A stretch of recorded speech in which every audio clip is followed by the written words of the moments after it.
Como pueden ver en el plano de Agustinho Porte La Paz, la calle Bastida fue en su día plaza y su denominación se debe a la torre que había en la misma, al lado de la puerta, y Torre de Santo Domingo, principal acceso de la villa. Esta calle tiene su origen en el siglo XVI,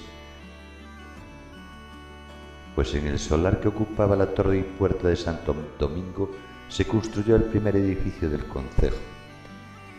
siendo este construido por Melchor de Tebes, quedando así esta pequeña calle o rúa que lleva su denominación erudita. De esta calle hablan distintos historiadores y escritores como Luciano del Río, que el 18 de febrero de 1916 hace referencia de esta calle o rúa cuando nos habla